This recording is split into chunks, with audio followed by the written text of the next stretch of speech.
corona. Semua warga yang saat ini sedang berada di ruang isolasi merupakan suspek corona, namun belum dinyatakan positif corona.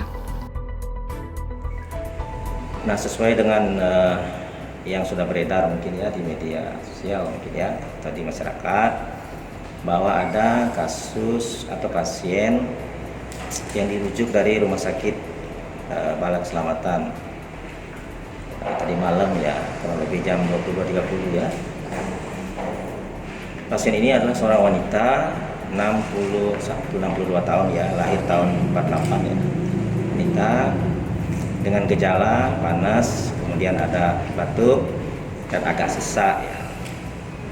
Sudah dilakukan pemeriksaan laboratorium sederhana, tapi yang bukan untuk konfirmasi virus COVID ya. Foto, kemudian darah peri-peri lengkap ya. Kemudian dirujuklah ke kami dengan definisi operasionalnya adalah pasien dalam pengawasan. Sekali lagi, pasien ini adalah pasien dalam pengawasan yang harus kita isolasi dan belum merupakan pasien COVID ya.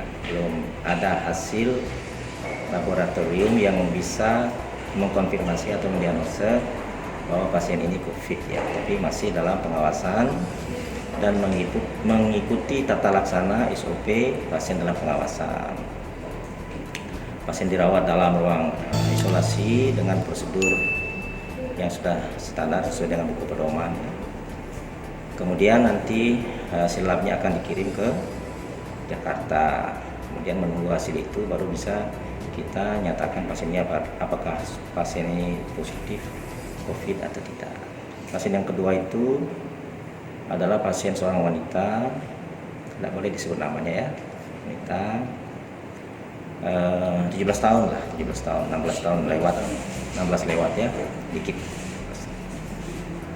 Pasien ini juga dengan panas ya, panas, sedikit ada gejala ispa gitu ya, panas tinggi. Tapi sekarang keadaannya sudah baik dan sudah dilakukan perawatan di Rumah Sakit Budi Agung pada tahap awal ya.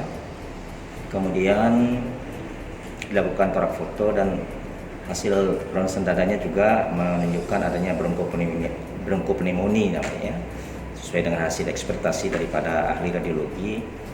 Namun kelihatan hasilnya tidak terlalu berat untuk pneumonia dari hasil torak foto. Dan klinis itu maksudnya penampakan pasien secara real itu saat ini dalam keadaan stabil ya.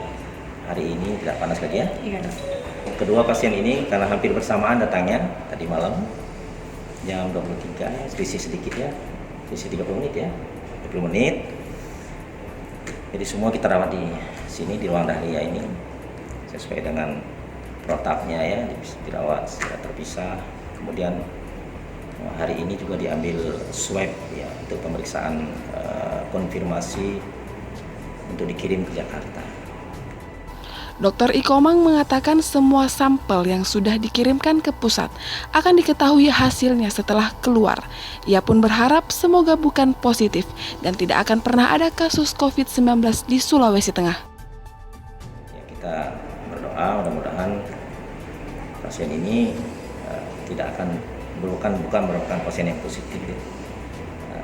Mudah-mudahan negatif gitu, karena kita juga sama-sama mengendaki khususnya daerah kita ya, walaupun Indonesia sudah ada kasusnya, tapi Sulawesi Tengah mudah-mudahan tidak ada pasien nanti ke depannya yang akan positif. Kemudian dan mudah-mudahan pemerintah secara lintas sektor ya, karena ini kan bukan hanya gawenya atau tugas rumah sakit saja, tentu rumah sakit di bawah dinas kesehatan dan semua institusi aparat pemerintah daerah juga terlibat dalam rangka percepatan penanggulangan daripada COVID-19 ini, mulai dari tingkat nasional sampai ke daerah-daerah. Dari Kota Palu, Sulawesi Tengah, Rahmat melaporkan untuk Kaili TV.